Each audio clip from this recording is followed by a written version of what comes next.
Great. Well, so nice to have you here. We were just talking about that this is a nice little venue to hold little small presentations like this. And I hadn't actually been up here before, so I love the fact that we're together. And thank you for taking the time to join us, to be here and learn about Santa Fe Community College's bond election that is in progress now. As you know, both absentee voting and early voting was yesterday. Early voting began yesterday. I saw a lot of people walking around with I voted early stickers.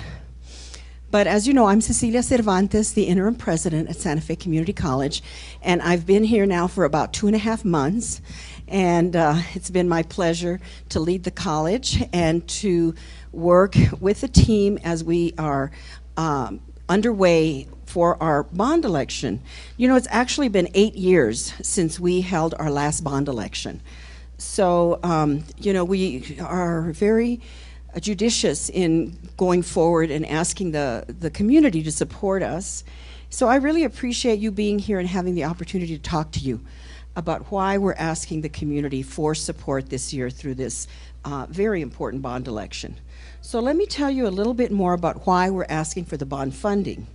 We've carefully earmarked the bond funding for a number of areas that will help us to improve educational opportunities for our students and help us to better serve the community. The largest portion of the bond, which is a total, the bond is $17 million, and the largest portion is $17 million, and that would go to a new 17,000 square foot automotive center, which would include classrooms and a customized training area to prepare students for high demand careers in the automotive industry, in automotive technology, automotive mechanics, and double the number of students that we educate annually. And you know, we currently have close to 70 students in the program. We've had the program for about 2 years, and you know, I'm going to talk a little bit more about, well, as you can see, we started the program in 2015 when Northern actually closed the program, and it was the only one in this region. And we were approached by a number of automotive industry businesses asking us to please restart the program, to please bring it over to Santa Fe Community College, that they were just having a really difficult time finding qualified technicians, automotive technicians, and were having to look out of state. So they really worked very closely with us in order to assist us, support us in restarting the automotive program, the first time we've ever had it here at Santa Fe Community College. So again, it meets a high demand for the workforce here in the region. There's no space on campus that could be retrofitted, renovated in order to accommodate the special features such as a very thick concrete floor and a specialized exhaust system. We really did look within our space, but it could not accommodate what the automotive program would need. That's why we need an actual specialized and newly built automotive center. There's no space for rent or purchase in the community to accommodate all of our needs. We are using a little small garage on Bisbee Court that is only 2,000 square feet, and you know, our faculty have to be really creative, and it makes it very difficult on the students to have to just maybe get, you know, 5 or 6 students around the car to look at the different parts, and then bring in another group of students because they all can't fit because it's such a small space. And then the other thing that I find just terrible is that they can't hold the lecture part where they review what they've done or prepare for what they're about to do in that garage. They have to go off campus all the way to the higher education center to do that, so they lose, you know, something is lost in the movement across town to the lecture part, to the classroom. So the building we're going to construct, if we're successful with the bond money, is indeed going to accommodate all the needs of the automotive program under one roof. The next largest portion of the bond, which is $5 million, is needed for critical infrastructure at the college to improve all around the campus. You know, we founded the college in 1983, and we have made additions, you know, different buildings, et cetera, but there's a lot of aging infrastructure that needs to be improved, from roads to parking to sidewalks to roof systems, HVAC systems, our wastewater treatment plants, and lighting and power systems that need attention. So that $5 million is going to go a long way to help us make those much needed improvements for our students, faculty, and community that deserve, you know, the best in classrooms and instructional facilities that meet safety, health, and code standards.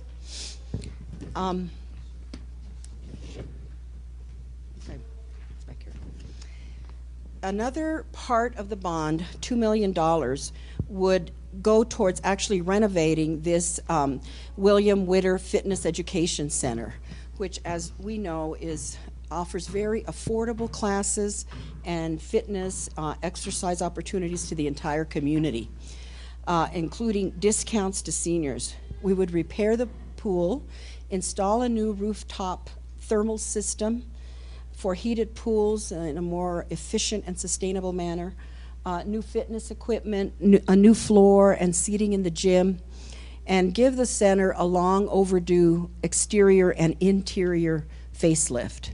So $2 million would help us greatly in improving the delivery of outstanding fitness activities and exercise activities. I mean, I think it's already outstanding, but it would raise the bar because it's so overdue. And I know Ute and Herman would agree, yeah, some of our great staff that are here. The next part of our improvements that we would spend with bond money, another $2 million would go towards technology upgrades to serve our students more effectively. These would include enhanced security infrastructure, modernizing our information systems, upgrading to industry standards, our server solutions, and finally, people are taking a deep breath because they really need to have improved wireless Wi-Fi capabilities. As you know, more and more of our classes, I think it's about a third of our classes that are online, and students need to be able to use their Wi-Fi and count on their Wi-Fi. There's little nooks and crannies all around the campus where it doesn't come in. Faculty know that very well. Students complain to them, so we need to improve our wireless, in this building is one of them. And last but not least, the remaining $1 million would go on improvements to classrooms and learning spaces in our main campus.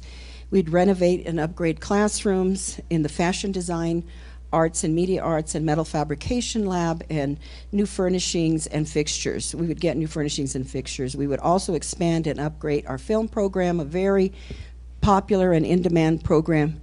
The facilities would be upgraded, and now more than ever that's important, you know, due to the closure of the Santa Fe University of Arts and Design.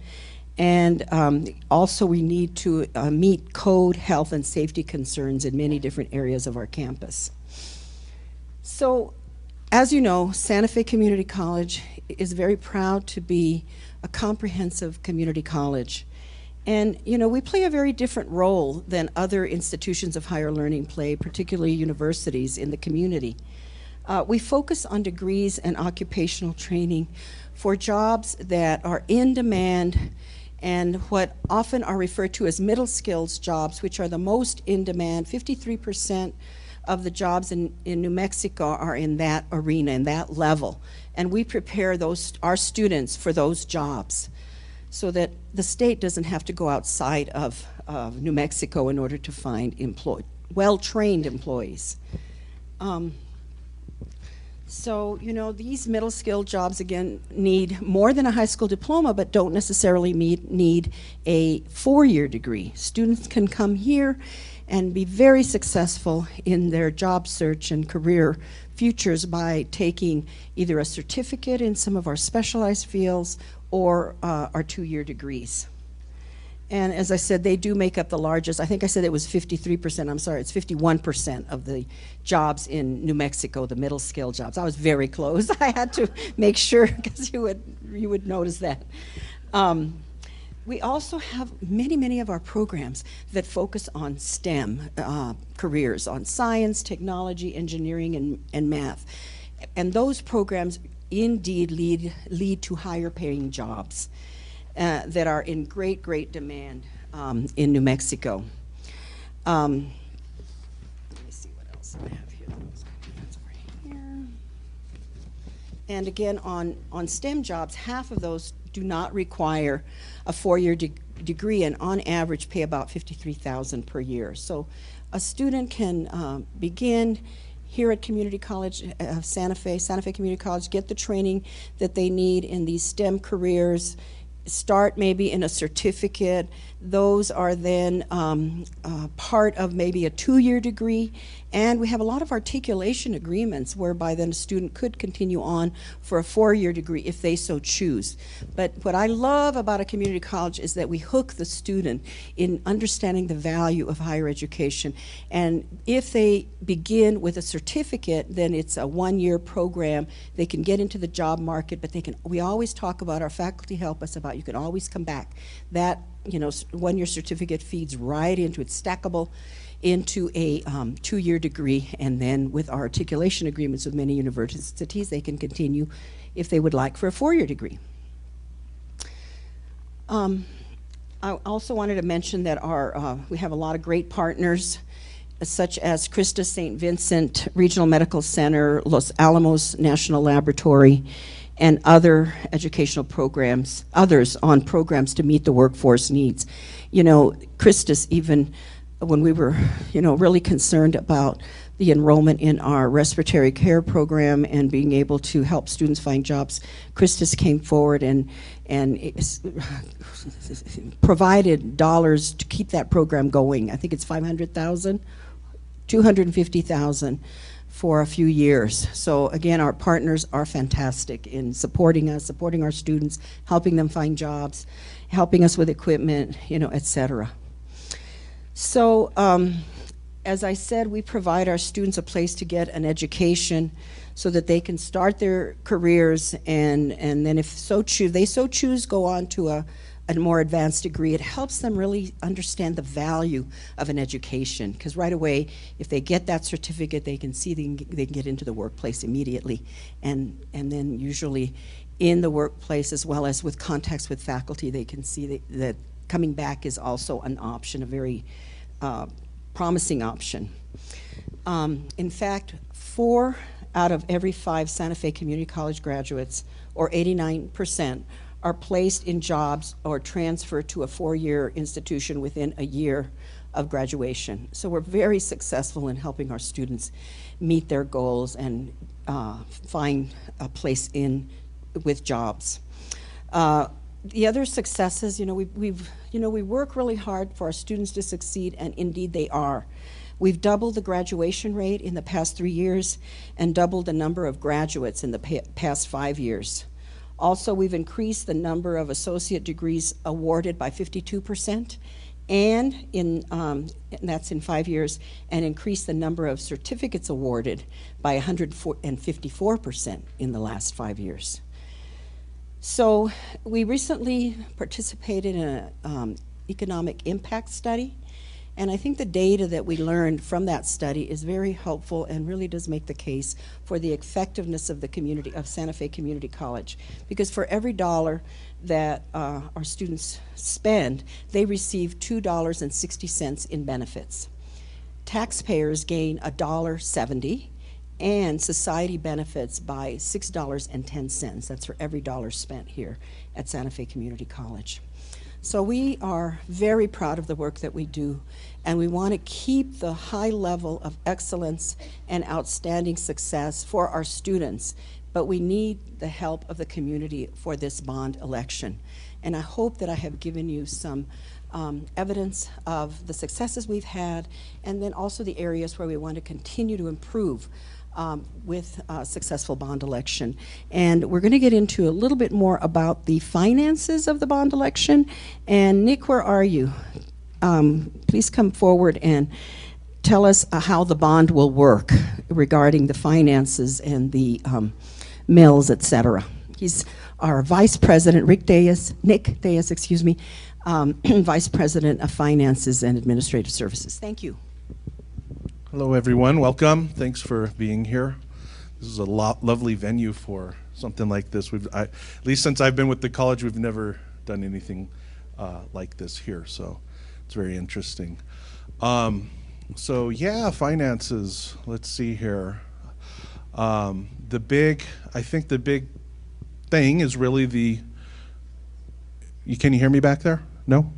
I think the real big thing to talk about is the two questions on the ballot, really.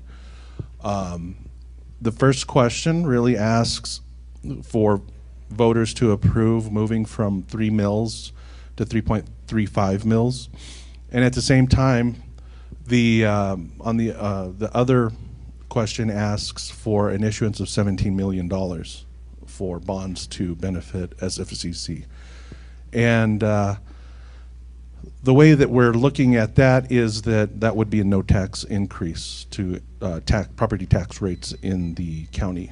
And that does include the city as well. So that's it, really. And the operating mill is really helpful and beneficial, especially if we get the $17 million for the construction of the automotive center.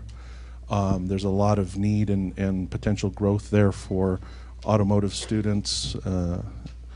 The community has come to the college to ask for more training and more educated students on that, so that's why we're looking at that automotive center. And so the idea behind the operating increase, really, where the capital mill would decrease, is that with that increase we would have funding available to support operations of that automotive center. So that's what we're looking at, and we're encouraging everybody to vote on the bond. And so with that, I think that's it in a nutshell. Dr. Cervantes covered all of the different kind of funding amounts and projects related to the $17 million, and so that's what we would be doing with the funding. Thank you. Just briefly, I'd like to invite Marcy Inamarino and Henry Mignardo and Dr. Cervantes and Mr. Tejas to just join us at the front. I'll offer the mic for just a final statement, and then I'd like to offer up some questions that I'm sure you all have. So thanks again for coming.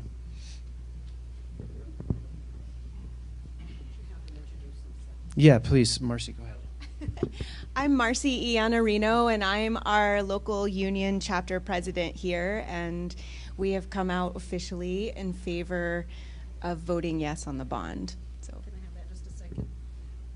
I wanted to add that Marcy is an English faculty member at Santa Fe Community College. I may have to leave a little early because my class starts at noon. But yeah. Hello, my name is Henry Mignardo. I'm the Executive Director of Operations Management. My responsibilities include all the physical plant, the grounds, and custodial activities here at Santa Fe Community College. So as Todd mentioned, we each have a different role that we play in helping the college to be successful. And I would like Marcy just to talk a little bit about the Wi-Fi demand and how it's going to help English and other programs at the college.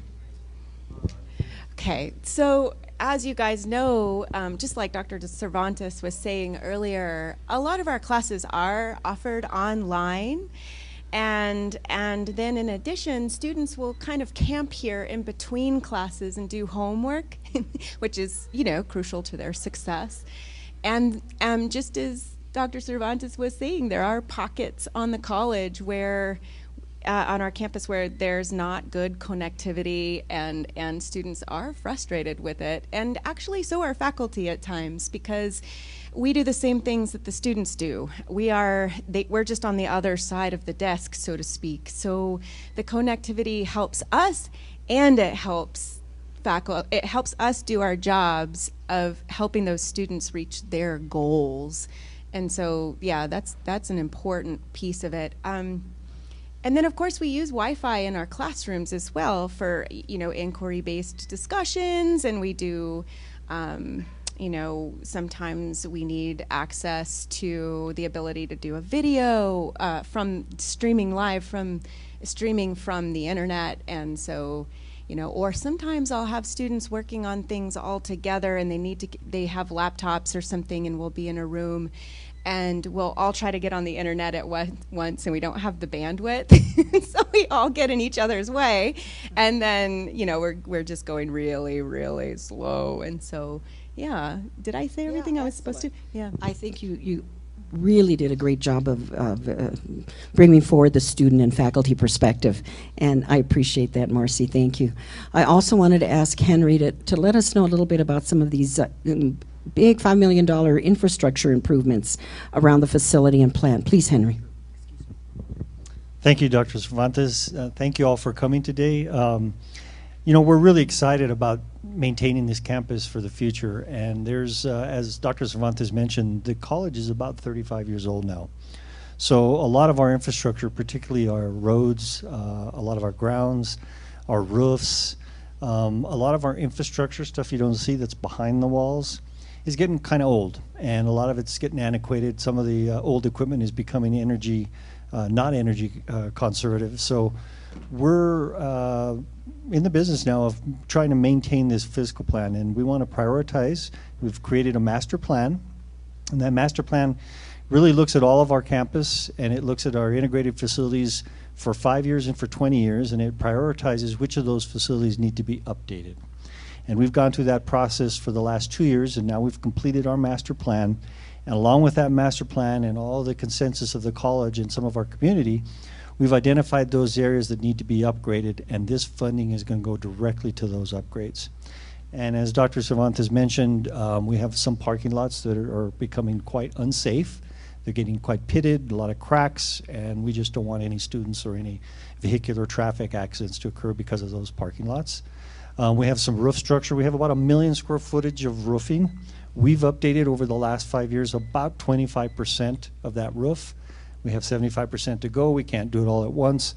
So we prioritize those worst case roofs, and we try and upgrade those on a continual basis. And some of this funding will go towards those upgrades. In some of those photos, you saw some of our boilers and chillers and some of our air compressors, a lot of our valves, and a lot of our HVAC systems. They're getting antiquated, and in order to maintain those facilities and those infrastructure equipment, we need to upgrade some of those as well. Dr. Cervantes mentioned some of the institutional facilities like the fitness center. We want to make sure that this fitness center is maintained for the future. Obviously, because of the high humidity with our pools and our therapy pools inside the fitness center, a lot of the degradation comes with high humidity. And so we want to make sure that our walls and floors and ceilings and all of our infrastructure is protected from that high humidity. So we can get another 20-year life out of this facility. So it's those areas that we want to upgrade and maintain. And again, we do these upgrades with thorough planning and on a prioritization basis, so we spend the money where it's needed the most and get the best bang out of the buck. And this is all to bring down those costs for students' enrollment. Eventually, if we can bring our energy costs down and our maintenance costs down, we can offer those cheaper rates for tuition to our students. And so that's what it's all about. And as you heard, the college has been here 35 years, and the community invested greatly in the community and has supported us on past bonds, but it has been 8 years, and we want to ensure that the investment is maintained and that the facilities and the learning opportunities for students are increased and improved. And so we really need the support of the community to keep improving the investment and continue to build on the achievements that we're so proud of, because we know that we can have more and more students in the community can succeed. let's see, I think, is there anything that you would like to add regarding our finances around operating that, we are hoping to access a little bit more through the bond, and specifically because we have experienced some decreases in state funding? Yes, definitely. I think that is a big part of the whole idea about restructuring the mill levy financing to the college. So the college does get two types of property tax levies that support the college financially. One is for operating, the other one's for capital, and currently we have an imposed rate of 3 mills on the operating side and 1 mill on the capital side. And so, in working with the board, the governing board, and the campus community, we were really looking at how do we address these recent cuts from the state difficulties that the state budget is facing. We've seen our state appropriation to the college really decreased by about $1 million over the last 3 years or so, and we're talking about a $34 million operating instruction in general budget, and so that's hard to actually to navigate when you're faced with those types of decreases. The state's also, because of state financial difficulty, we didn't get any capital outlay last year. And capital outlay appropriations have been very limited over the past few years. And so, it has been a little bit challenging to maintain the facility to the level that we need to, and especially with respect to not having that bond for 8 years, or the last time that we had an approved bond was about 8 years ago, and so facilities really have become a real priority here at the college, and it's easy to think about the facilities as just big buildings, but they're incredibly important to student success in terms of new technology nowadays.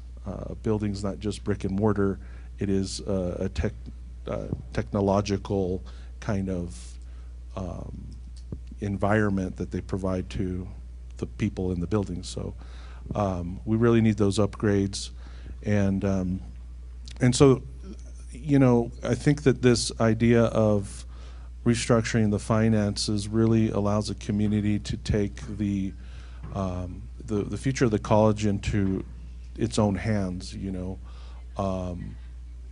as we become less confident in state appropriations and that sort of thing. Currently, the local appropriation from the mills is about 50% of the instruction general budget to the college. So it's 50%. It makes up a very significant portion of what we do here to operate.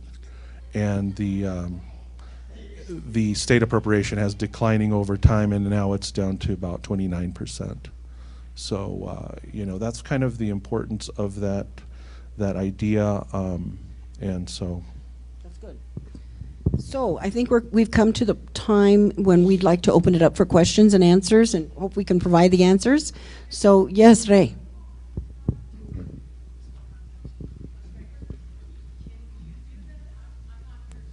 Thank you. My name is Ray Morales. I promise to be very brief.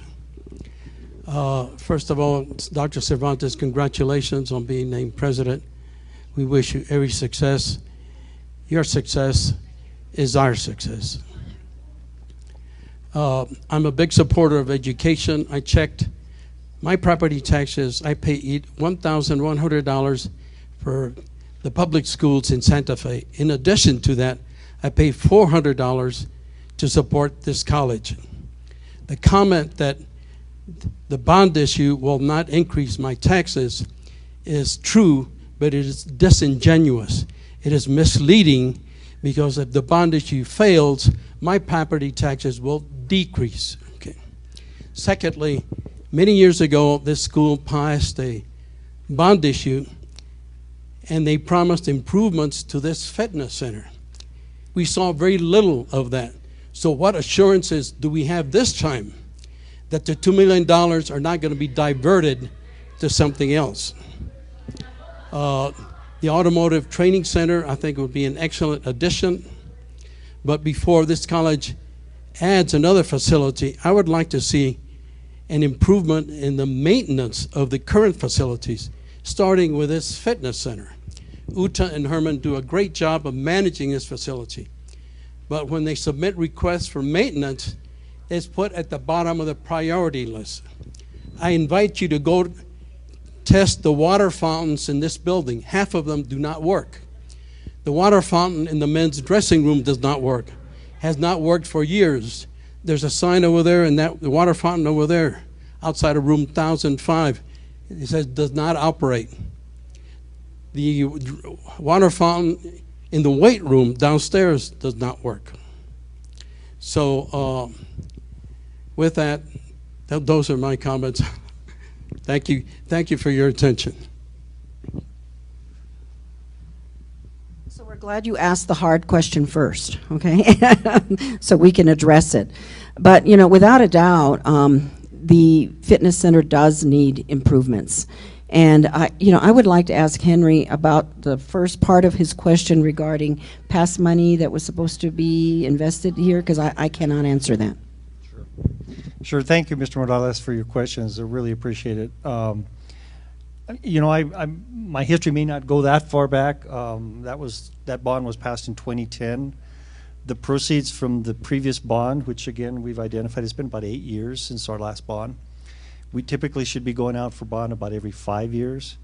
So those funds have been stretched as far as they can. Those funds were used to build the Health and Sciences Center. They were used to build the Trades and Technology, Advanced Trades and Technology Center. They were used to build the Higher Education Center, and they were also used to put the 1.5 megawatt photovoltaic plant on campus.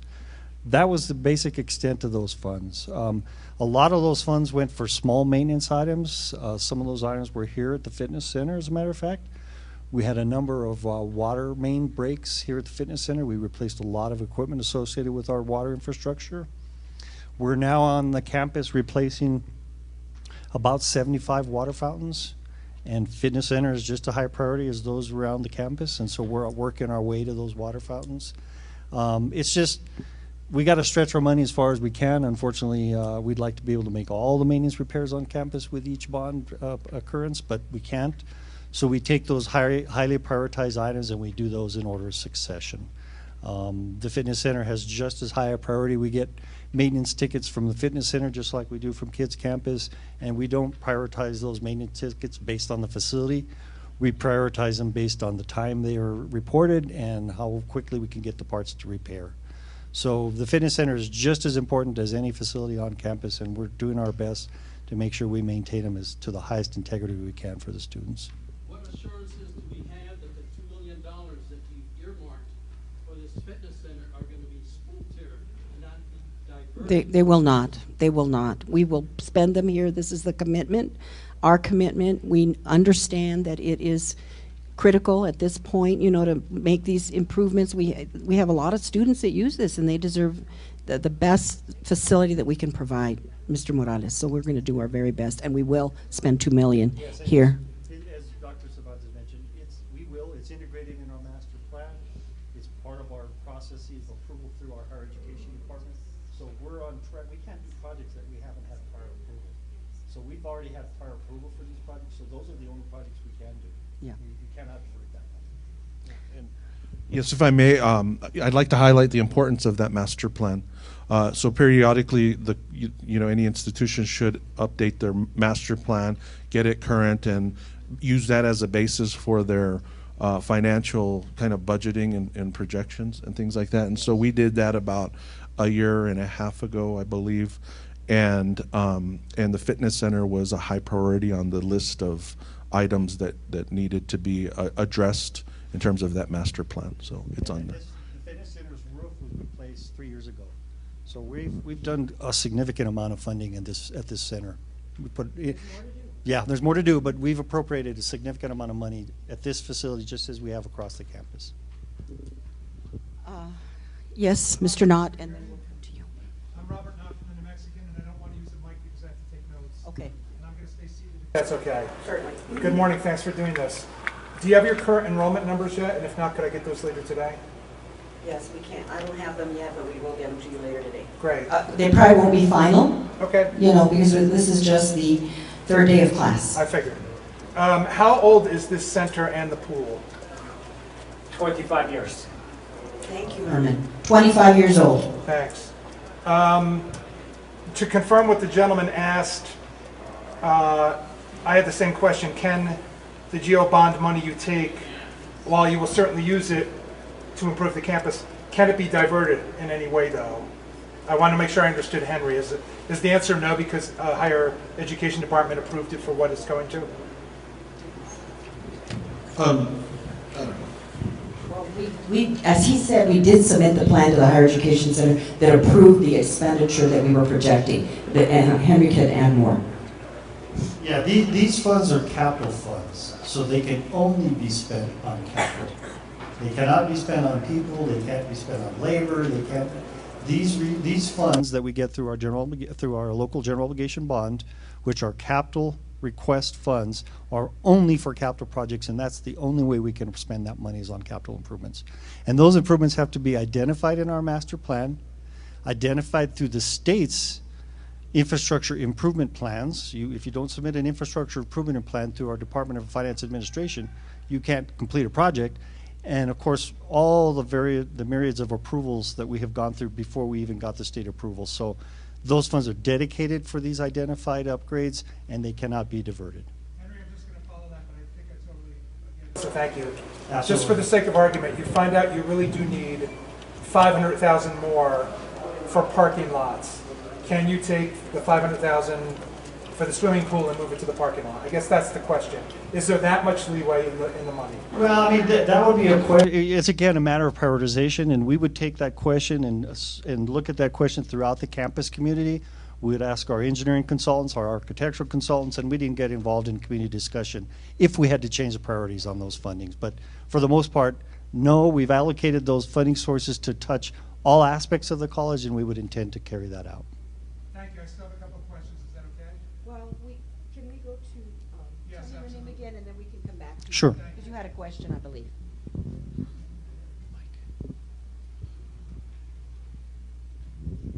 This is a question for Nick, and you read my paper. I think you may have a problem with that figure of 3.040 as an operational mill rate. Of course, the board can set it at 3.040, but the 3.040 seems to be calculated by adding to what you would get from the yield control formula applied and adding the 0.35 that presumably the board would be asked to approve. Was it in fact calculated that way? And if it, okay, you've got cost if bond is approved, operational mill 3.040. That appears to have been calculated by assuming that the operational mill rate calculated for 2018 with the yield control formula would have 0.35 added to it on the assumption that you would instruct the board to raise the approved mill rate from 3 to 3.35. I think if you do that, the rate on our tax bills will be 3.35, not 3.04, because that's the way I have been told it is calculated in years when the voters approve an increase in the rate that the board can approve, in the authorized rate. And you're asking the voters to approve an increase in the authorized rate, and the board can then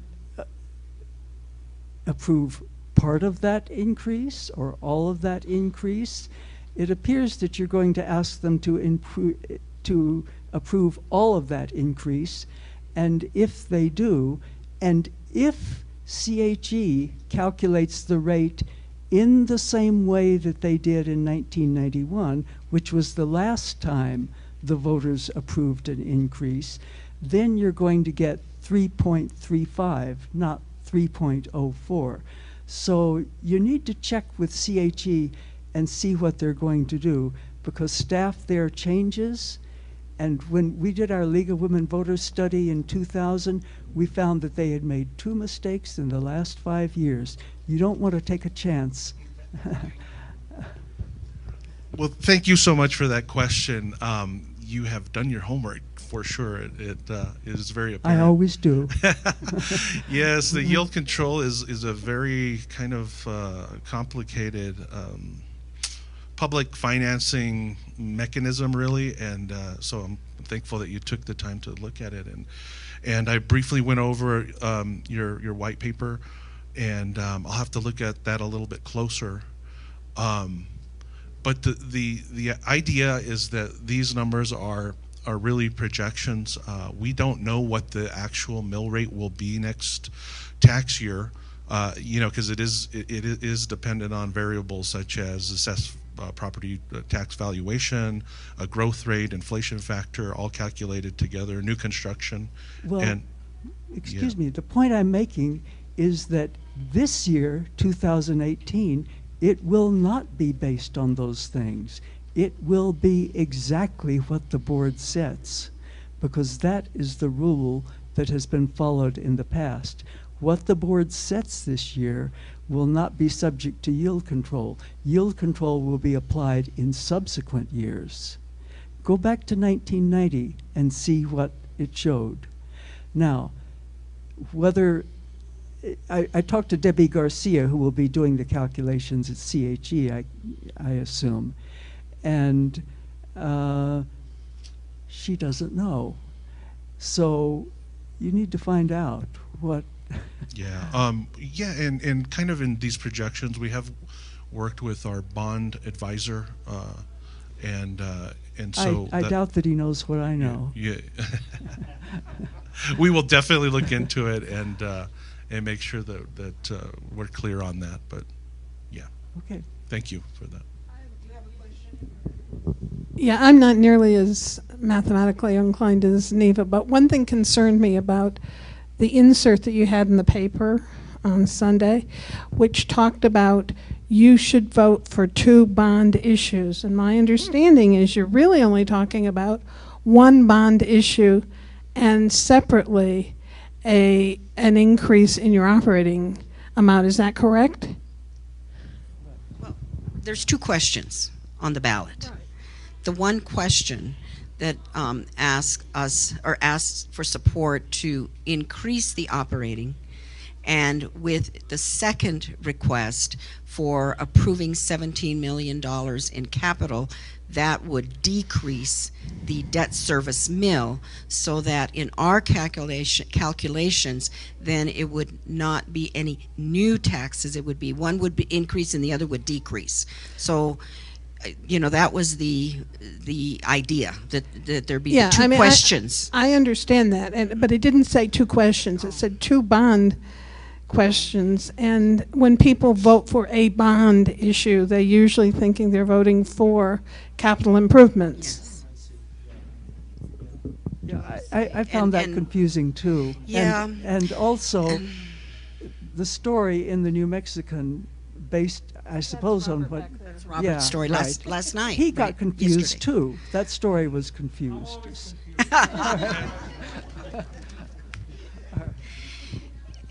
And we know that there was that question. We've been doing our very, very best to explain, the differences between the 2 and why we're wanting to restructure our finances so we can be more effective in accessing, or more successfully access, some operating funds to assist us because of the decrease in operating funds from the state.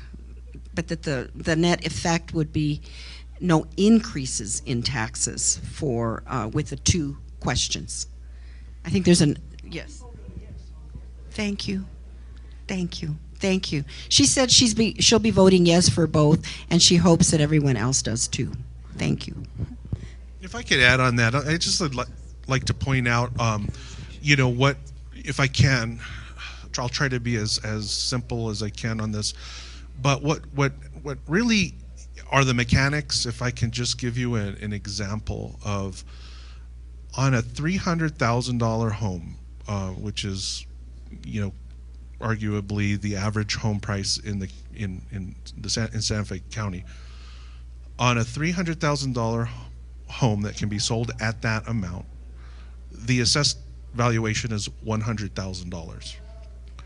And so, you know, the property taxes on that assessed valuation turn out to be right around $369 a year, you know, with the total combined mill rate, at least for last tax year. So we're talking about $369. And,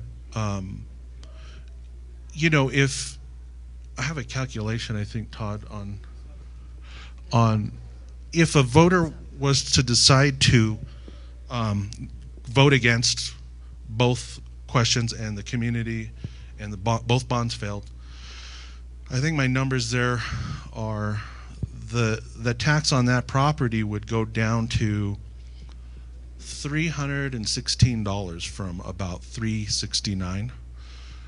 So what is that? That's 70, 50, $54. It would go down $54 if you voted against both. And so, you know, the thing that I think about is that, you know, that comes out to about a little less than $5 a month that you would be saving, and so the college would be, you know, so much more impacted with that $5 a month, and the community would have that great resource to provide that education to the community, and as well as keeping tuition low for students, because you know, that is a factor in all of this. The tuition here is incredibly low, one of the lowest in the state. And so, you know, I just would want to point that out. It would be on that price of a home, and Mr. Morales had kind of mentioned this earlier. According to the current tax rate for last year, it would decrease about, if both bonds didn't go through, it would go down a little less than $5 a month for you. So. Here's a question. Yes, ma'am. My name is Isabel Sandoval, and I'd like to thank you, Dr. Cervantes, for the informative panel you've had and for your leadership, because being a community member, I definitely support our bond issue. I felt that your plan was very clearly delineated, and as a retired educator, I support that. I still have thank you. So thank you very much for your service. I do have some questions about the fitness center, so I hope that you can answer some of the, or clarify some of the questions I have. One of them really looks at the exterior facelift. So when we look at that within the fitness center, how does that look at the stucco? And then I'm looking at the plexiglass porch. As a user here at the fitness center, I have found hummingbirds caught in that plexiglass. So will that be something that we address? And also we have the lights on the exterior where we have bats. And as an educator, I would just say those are wonderful learning opportunities for your departments to work with the fitness center. So somehow I hope that that is looked at. The other question I have deals with the exercise equipment that is purchased, and it goes back into the instructors for the fitness center. Because will the instructors be involved in choosing the equipment? To me, it makes sense. If you have that equipment, that's a teaching tool. So will they be involved in that? And I understand this is a capital outlay expenditure, but in the future, will there be funds designated for the instructors here at the fitness center so they can choose appropriate curriculum that aligns with what they are teaching? And and I know our English teacher likes that, but being an avid educator, I just feel that's really important that we address those teaching issues because, education changes. And so what is current today may not be current in the next 2 years or so. The other question I have is with the interior facelift. And when we look at that, well, there's probably a master plan looking at carpet plans, and I'd also like to look at what are we looking at for the showers and the cleanliness, and how is that being addressed, and also some of the plumbing issues. Again, I'm hoping those will be within the master plan. And then the last question I have deals with the maintenance staffing for the fitness center. And I ask that because this center really does have a lot of people who use the center for tax purposes. Many times it's really hard to find a parking place here, and there are just long lines that are here often, and then the cleaning staff really has a lot to do with having to deal with that. And we understand that this is a public entity, and of course we use that, and that's wonderful, but at the same time, how do we do that? And then the last point would be with that maintenance staffing, what is how does that impact the cleaning of equipment and the showers?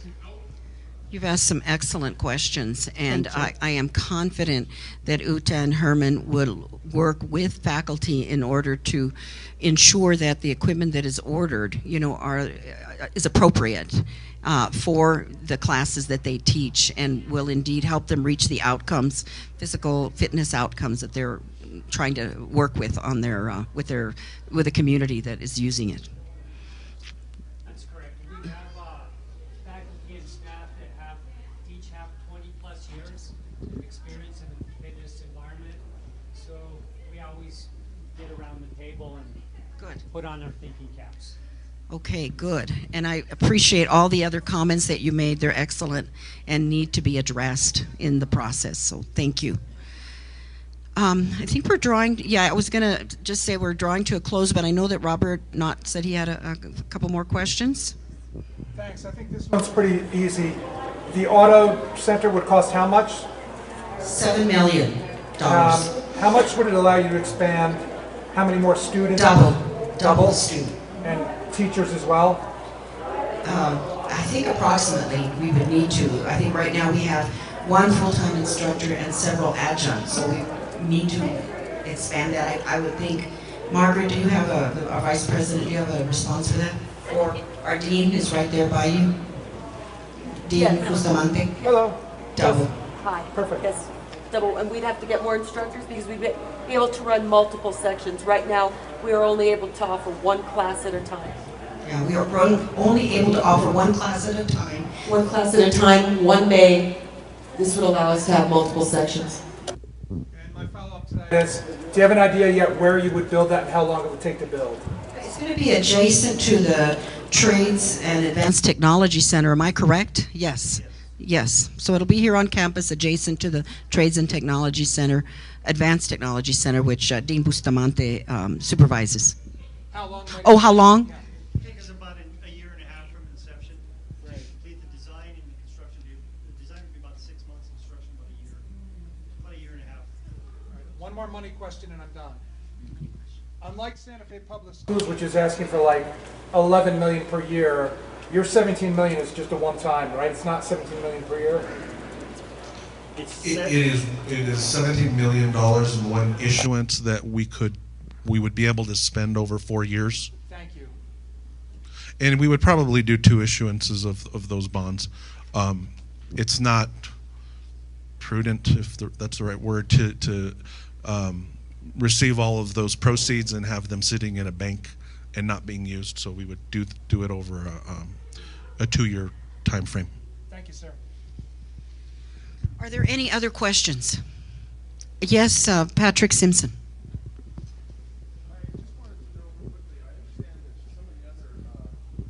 Levy rates across the state for other community colleges are higher than Santa Fe. Is that true? The levy rates? across the state higher than here? Yes, there are. I mean, there are some that are higher, some that are lower. Yes, They do vary. San Juan is substantially higher than Santa Fe's, for instance. Some have levy based on oil and gas revenues, and some have levy based on property taxes. And ours are property taxes. We wish we had some oil and gas, but we don't. Not so far anyway. Thank you for being here. Thank you for your attention. Thank you for your support and for your questions. We really appreciate everybody who was here and who took the time. And remember to vote on the bond issue for Santa Fe Community College. Thank you.